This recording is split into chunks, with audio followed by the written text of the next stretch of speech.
Queridos, a paz do Senhor Jesus, eu sou o pastor Vinícius Salles, tudo bom? Estamos aqui mais uma vez para transmitir esta poderosa videoaula e queremos assim dizer para você que o nosso canal está uma bênção, certo? Nós já estamos aí com mais de 4, 5 videoaulas a respeito dos profetas menores. Estamos dando capítulo por capítulo, trazendo uma introdução rápida, prática, para que você que é um bom pesquisador da palavra de Deus possa ter aí um amplo entendimento. Como nós vemos falando, nós estamos dando aqui os profetas menores. Estamos iniciando este canal, um canal bíblico, né? Possamos dizer um canal teológico, bíblico, que como auxílio para iniciantes, para pessoas que têm o objetivo de conhecer mais a palavra de Deus. Amém?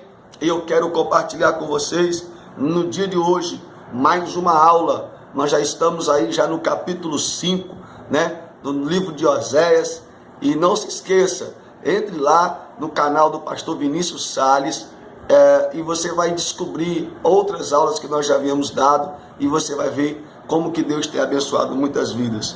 Esse canal é voltado como princípio da palavra de Deus, um compromisso com as Sagradas Escrituras, e creio que Deus estará lhe abençoando poderosamente. No dia de hoje, estaremos falando sobre o capítulo 5 de Oséias. Eu, com a minha Bíblia e o auxílio do professor, queremos compartilhar a você uma leve interpretação, um leve resumo sobre os capítulos do livro de Oséias. E não se esqueça, nós estaremos falando sobre todos os livros dos profetas menores. Será algo muito enriquecedor para o seu conhecimento.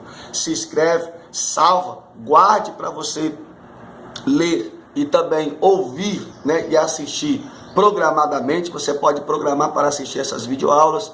É interessante o canal no YouTube, porque você pode pausar, voltar, assistir de novo, pausar, voltar, assistir de novo, até você compreender o sentido da linguagem que está sendo interpretada.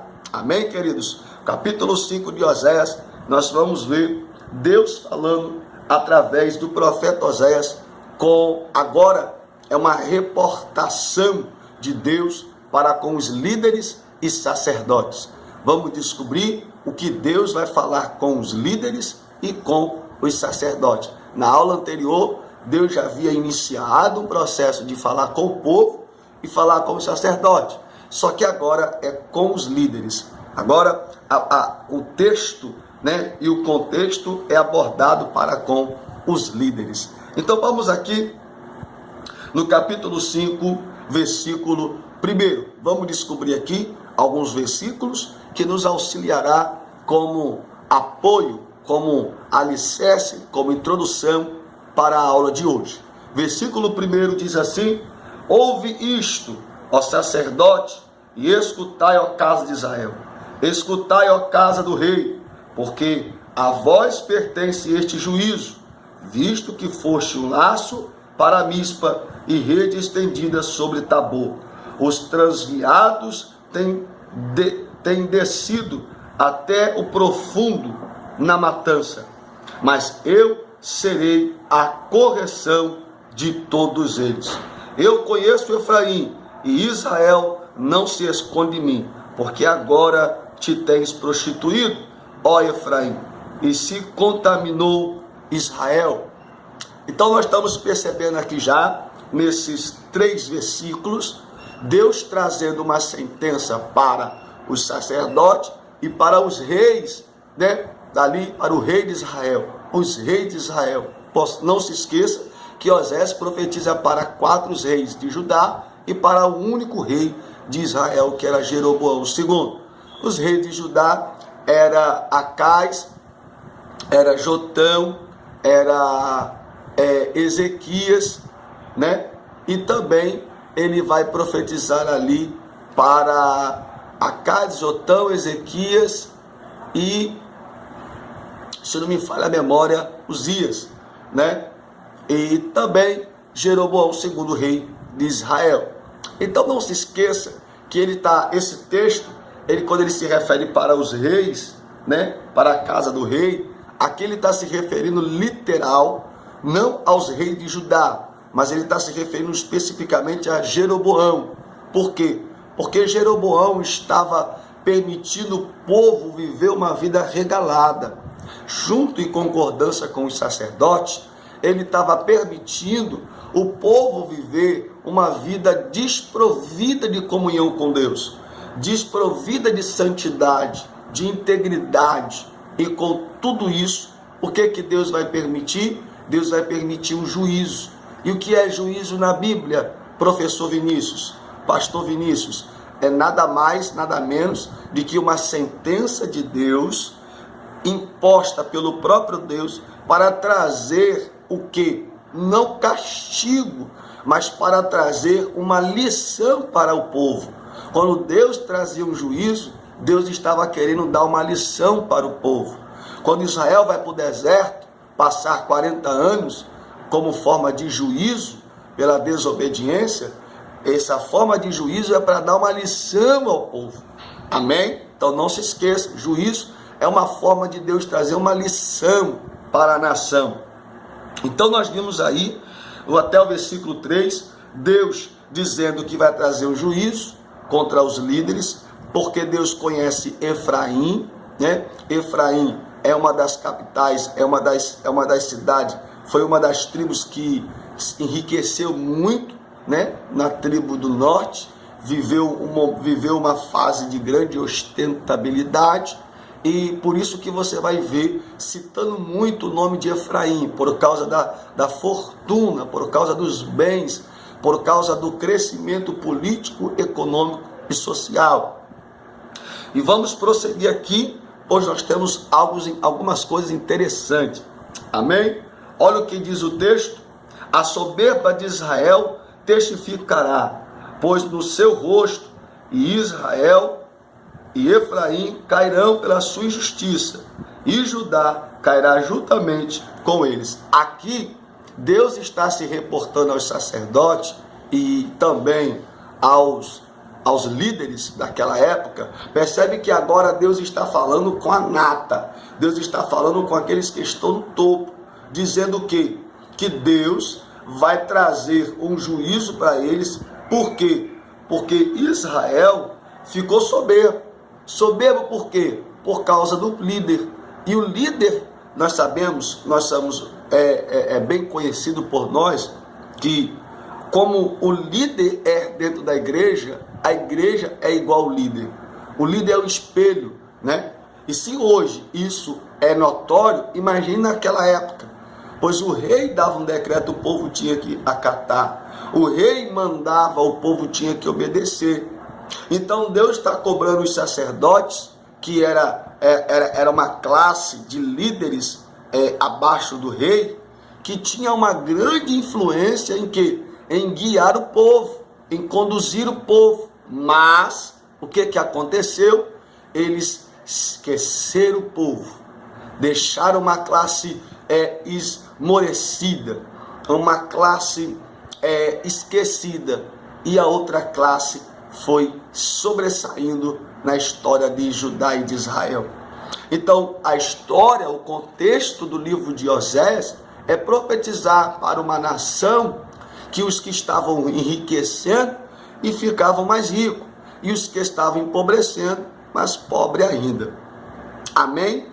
Então nós vamos perceber aqui no versículo de número 6, que diz: eles irão com as suas ovelhas e com as suas vacas para buscarem o Senhor, mas não o acharão.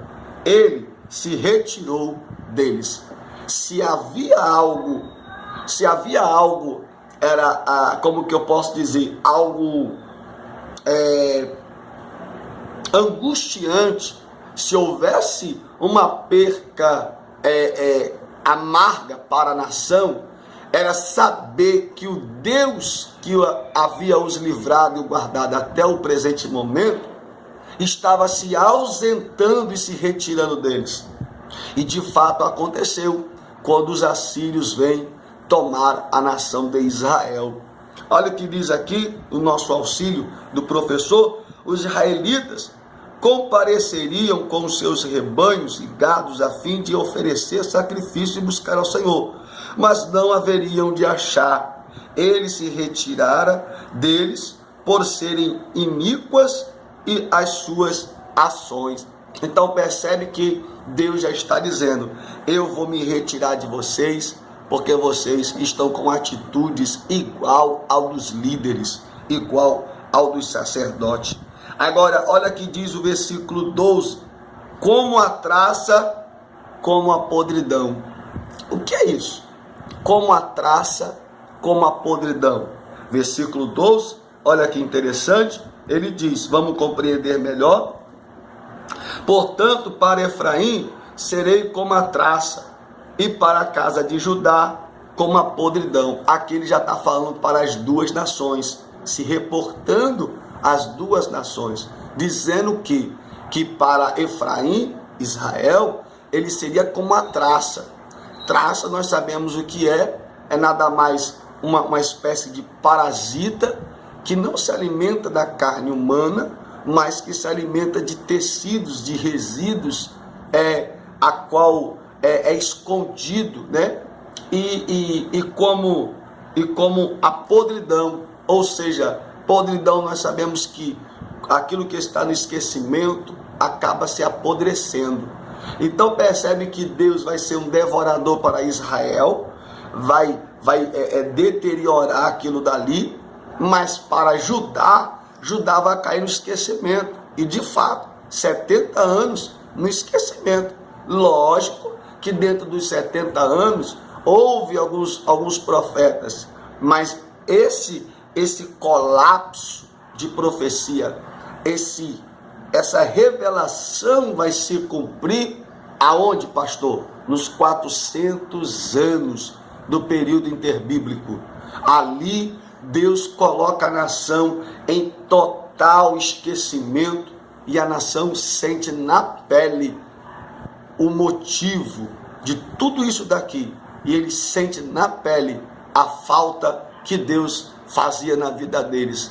Portanto, que quando Deus entra no capítulo de número 1, 2, 3, e nós sabemos que há quem diga pela cronologia, pelos os mestres, né, os doutores, os teólogos, há quem diga que, segundo os conhecedores, o livro o Novo Testamento não está na ordem cronológica, né, no sentido dos fatos. Há quem diga que João deveria ser o primeiro livro, mas quando você vai ver os evangelhos, você começa a perceber ali um cheiro, né, um sintoma de que Deus começa a se lembrar e a visitar o povo, começa a falar com a nação. Amém? Então, fica aí bem explicado. Vamos aqui concluir lendo o versículo 15, que diz assim no versículo 15: irei e voltarei para o meu lugar, até que se reconheça culpados e busquem a minha face, estando eles angustiados, de madrugada me buscarão. Olha que interessante, Deus dizendo para eles que eles estariam num aperto tão grande, numa angústia tão grande, que de madrugada eles iriam buscar. Percebe que a ausência de Deus, a falta de Deus, traria para a nação uma insônia, de angústia, de dor, de vazio, de perda. E essa angústia, essa insônia, traria para a nação o quê? Uma incessante busca ao Senhor, aonde até de madrugadas eles iriam buscar a Deus. Como que é interessante, Deus se ausenta e o povo se apresenta. Aleluia, é coisa linda isso, né? Deus se ausenta e o povo se apresenta. Então fica aqui para a sua meditação, não se esquecendo de que Deus permitiu todas essas profecias para despertar Israel, mas Israel não queria dar ouvido, e por não dar ouvido à voz de Deus, o cativeiro assírio era inevitável, estava-se para se cumprir. E segundo o livro de Oséias, 40 anos posterior deveria se cumprir, e se cumpriu o que Oséias e outros profetas havia profetizado.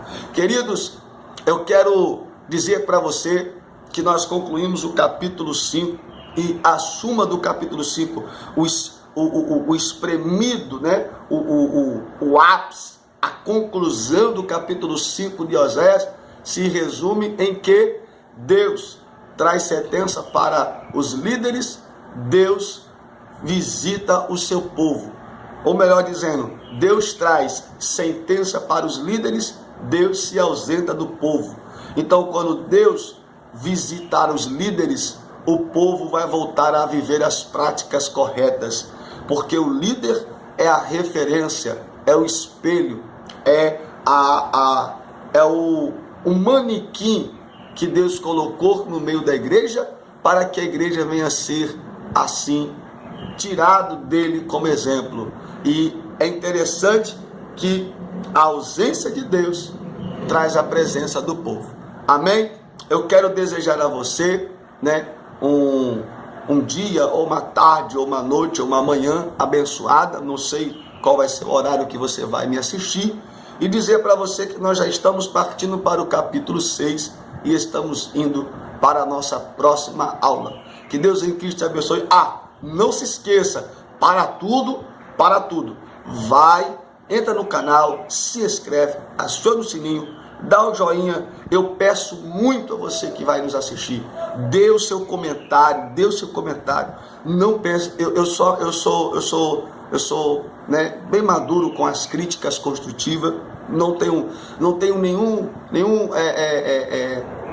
ressentimento de ouvir uma crítica. Não há porquê a gente ouvir, até porque nós aprendemos para ensinar, né? E ninguém nunca vai saber de tudo. Então você pode aí entrar nos comentários, dar a sua visão teológica, dar o seu argumento bíblico, compartilhe, entre. Deus lhe abençoe. Amém, queridos? A paz do Senhor, em nome de Jesus.